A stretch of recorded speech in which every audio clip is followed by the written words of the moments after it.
नमस्कार साथियों, मेरा नाम है नीलेश कुमार। हम सभी इंडियन पॉलिटी सब्जेक्ट पढ़ रहे थे जो कि एम लक्ष्मीकांत जी के द्वारा लिखे गए थे। प्रीवियस पॉलिटी के वीडियोस में हम लोगों ने प्रीएम्बल चैप्टर तक पढ़ा था। आज से हम लोग यूनियन एंड इट्स टेरिटरी के बारे में पढ़ेंगे, चैप्टर नंबर 5, कि भारत में कितने यूनियंस है, कितने टेरिटरी है और किस संविधान के अंतर्गत ये सब चीज़ें आती हैं, जिसमें हम लोग यूनियन और टेरिटरी के बारे में बात करेंगे। तो समझते हैं चीज़ों को। समय को बिना बर्बाद किए हुए आप सभी से मेरी गुजारिश है कि प्लीज़ चैनल को मेरे सब्सक्राइब करें, ताकि मैं भी अच्छे अच्छे एजुकेशनल वीडियोस और इम्पोर्टेंट सब्जेक्ट्स पे एजुकेशनल वीडियोस लाते रहूं। आप सभी का साथ मिलता रहेगा तो मुझे भी बल मिलता रहेगा। आइए शुरू करते हैं। Union and it's territories, article 1 to 4 under part 1 of the constitution deal with the union and it's territory. Sorry, ये थोड़ा सा मिस स्पोकन हो गया। तो आर्टिकल 1 से लेके 4 तक, अनुच्छेद 1 से लेके 4 तक, जो कि संविधान का पहला भाग है, पार्ट है, वो यूनियन और टेरिटरी के साथ डील करता है। आगे बढ़ते हैं।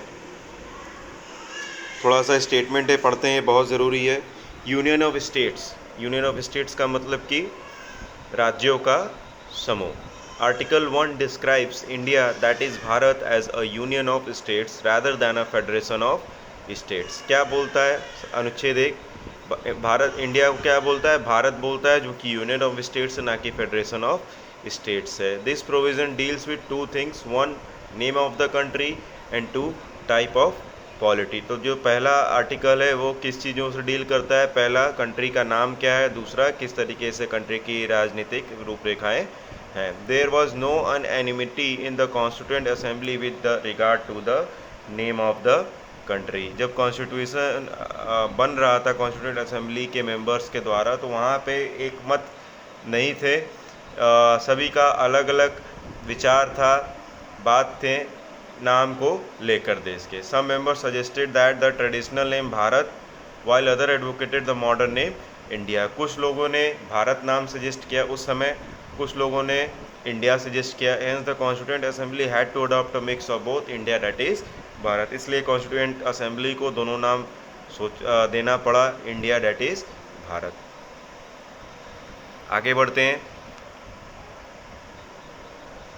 सेकेंडली, यहाँ क्या लिखा है उसको पढ़ते हैं। Secondly, the country is described as union although its constitution is federal in structure. क्या कहा गया है? जो देश है वो क्या है? यूनियन है, इकट्ठा है, यूनिटी है, ठीक है। लेकिन जो हमारा संविधान है वो संघीय है। संघीय का मतलब कि संघ, सभी मिलकर चलेंगे। According to doctor B.R. Ambedkar, the phrase union of states has been preferred to federation of states for 2 reason.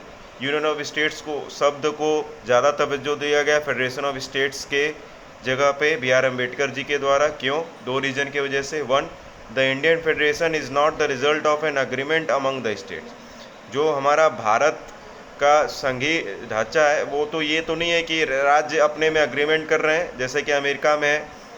लेकिन दूसरा क्या है? The states have no right to secede from the federation. और किसी भी राज्य को ये हक कभी भी नहीं दिया गया है कि वो अपने से अलग हो सकते हैं, संघ से अलग हो सकते हैं। The federation is an union because it is indestructible. जो फेडरेशन है वो यूनियन है और ये कभी भी टूट नहीं सकता है। The country is an integral whole and divided into different states only for the convenience of administration. जो कंट्री है, जो देश है, वो एक ही है, एक मत है और उसको कभी भी डिवाइड नहीं कर सकते हैं। लेकिन डिवीज़न किस लिए हुआ है वो समझिए। डिवीज़न से प्रशासनिक कार्यों के लिए हुआ है, ठीक है, कन्वीनियंस ऑफ एडमिनिस्ट्रेशन। आगे बढ़ते हैं। क्या लिखा है? According to article 1, the territory of India can be classified into 3 categories. जो टेरिटरी ऑफ इंडिया है उनको 3 कैटेगरी में बांटा गया है। पहला, टेरिटरी ऑफ द स्टेट्स, राज्यों के जो टेरिटरी हैं। यूनियन टेरिटरी, जो यूनियन टेरिटरीज़ हैं। और टेरिटरी जो कि भारत अक्वायर कर सकता है कभी भी। Territory that may be acquired by the government of India at any time. तो आर्टिकल 1 के अंतर्गत टेरिटरी ऑफ इंडिया को 3 में बांटा गया है। स्टेट्स के टेरिटरी, यूनियंस के टेरिटरी और वो सब जगहें जो कि गवर्नमेंट ऑफ इंडिया अक्वायर कर सकती है।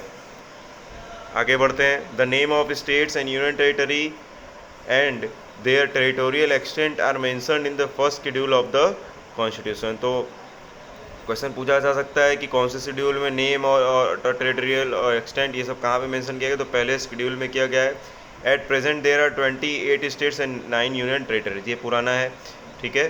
तो अभी क्या है, अभी कितने राज्य हैं, 28 राज्य और 9 यूनियन टेरिटरीज है। ये चेंज होते रहते हैं। ये 6th एडिशन पढ़ रहे हैं, क्या पता आप जब पढ़ें इसको तो उस समय कुछ और विलय या कोई नए राज्य या कोई राज्य बन सकते हैं, जैसे कश्मीर का वाला केस हुआ उस केस में। तो अभी फ़िलहाल बुक के अकॉर्डिंग 28 स्टेट्स और 9 यूनियन टेरिटरी है। The provisions of the constitution pertaining to the states are applicable to all the states in the same manner. तो जो प्रोविजंस है आर्टिकल 1 के अंदर वो सभी राज्यों में एप्लीकेबल। हाउएवर स्पेशल प्रोविजंस, लेकिन कुछ कुछ स्पेशल प्रोविजंस भी हैं, जैसे लिखा है यहाँ पे स्पेशल प्रोविजंस हैं under part 21 applicable to states of Maharashtra, Gujarat, Nagaland, Assam, Manipur, Andhra Pradesh, Telangana, Sikkim, Mizoram, Arunachal Pradesh, Goa, Karnataka override the general provisions of relating the states of A class, ठीक है। Further the 5th and 6th schedules contain separate provisions with respect to the administration of scheduled areas and tribal areas with the states। क्या बोला गया, जो 5वां और 6वां schedule है वो सेपरेट प्रोविज़न डील करता है किससे, SC और ट्राइबल एरिया, जो शेड्यूल एरियाज़ हैं और जो ट्राइबल एरियाज़ हैं उसको प्रशासन करने के लिए। Notably the territory of India is wider expression. Territory of India का मतलब क्या होता है, बड़ा होता है। टेरिटरी ऑफ इंडिया का मतलब होता है कि territory of India is wider expression than the union of India. Territory of India शब्द बड़ा है यूनियन ऑफ इंडिया से, because the latter includes only states while the former includes not only. Union of India में क्या include है, सिर्फ राज्य है, लेकिन टेरिटरी ऑफ इंडिया में सिर्फ राज्य नहीं है, टेरिटरी यूनियन टेरिटरी भी है और ऐसे ही टेरिटरी भी है जो कि गवर्नमेंट ऑफ इंडिया एक्वायर कर सकती है कभी भी वॉइस में, ठीक है। तो टेरिटरी ऑफ इंडिया में 3 चीज़ें हैं, राज्य है, यूनियन टेरिटरी है और कोई भी ऐसी जगह जो कि भारत सरकार द्वारा एक्वायर किया गया है, लेकिन यूनियन ऑफ इंडिया में सिर्फ राज्य हैं। The states are members of federal system and share distribution of power with the centre. तो फेडरल सिस्टम के मेंबर्स कौन हैं, राज्य हैं, ठीक है, और वो अपनी शक्ति, अपने जो पावर्स होते हैं वो केंद्र के साथ साझा करते हैं। The union territory and acquired territory on the end are directly administered by the central government. और यूनियन टेरिटरी और एक्वायर्ड टेरिटरी होते हैं वो क्या करते हैं, वो डायरेक्टली सेंट्रल गवर्नमेंट के द्वारा एडमिनिस्ट्रेड किए जाते हैं। आगे बढ़ते हैं। Being a sovereign state, India can acquire a foreign territory according to modes recognised by international law. तो हम संप्रभुत्व देश हैं, हम आज़ाद देश हैं, तो इसके अंतर्गत भारत किसी भी फॉरेन टेरिटरी को एक्वायर कर सकती है, लेकिन वो एक्वायरमेंट इंटरनेशनल लॉ के अकॉर्डिंग होना चाहिए। जैसे ट्रीटी के साथ, जैसे क्या लिखा है यहाँ पे, like treaty, purchase, gift, lease और प्लेबिसाइड्स, ऑक्यूपेशन, ठीक है। For example India acquired several foreign territories. बहुत सारे ऐसे उदाहरण हैं कि जिसमें भारत ने बहुत सारे फॉरेन टेरिटरीज को एक्वायर किया, जैसे दादर एंड नागर हवेली, देखेंगे आप यहाँ पे Dadar and Nagar Haveli, Goa, Daman and Diu, Puducherry, Sikkim since the commencement of the constitution. ये टेरिटरी क्या है, आगे हम लोग चैप्टर में इसको डिस्कस करेंगे। अब आर्टिकल 2 क्या कहता है उसके बारे में जानेंगे हम लोग। Article 2 empowers the parliament to admit into the union.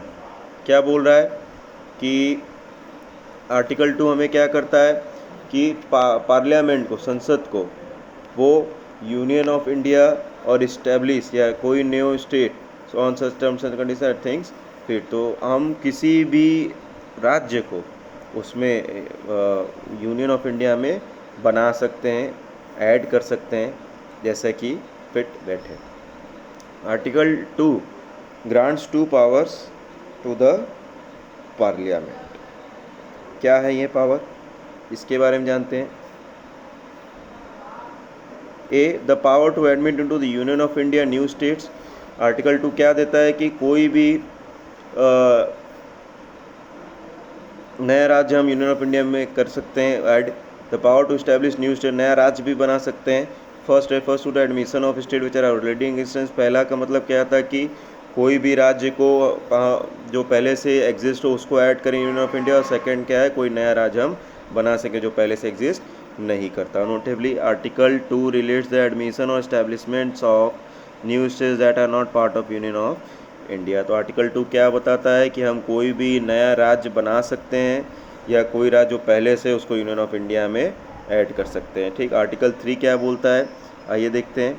Article 3 बोलता है on the other hand relates to the formation और changes of the existing states of the union of India. Article 3 क्या बताता है हमें, आर्टिकल 3 बताता है on the other hand relates to the formation of और changes in the existing states of the union. Another article deals with the internal readjustment of interest of the territories of the constituent states of the union of India. तो article 3 क्या बोल रहा है कि जो हमारा existing states है उसमें कोई बदलाव ला सकते हैं, कुछ फॉर्म कर सकते हैं, ठीक है, उसमें इंटरनल एडजस्टमेंट कर सकते हैं।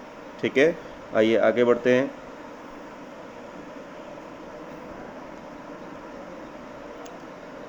अब क्या है पार्लियामेंट के पावर्स, कैसे हम स्टेट्स को रीऑर्गेनाइज कर सकते हैं, ये सब आर्टिकल 3 में दिए गए हैं। इसको हम लोग नेक्स्ट सेशन में पढ़ेंगे। तब तक के लिए इस वीडियो को आप आराम से देखिए, थॉरोली देखिए, ताकि सभी चीज़ें हमें क्लियर हो पाएँ। और मेरे वीडियो को लाइक ज़रूर करें, सब्सक्राइब ज़रूर करें, ताकि मैं भी इस वीडियो को और ऐसे ही कई सारे सब्जेक्ट्स के वीडियो को लाता रहूँ। तब तक के लिए जय हिंद, जय भारत, शुभ रात्रि।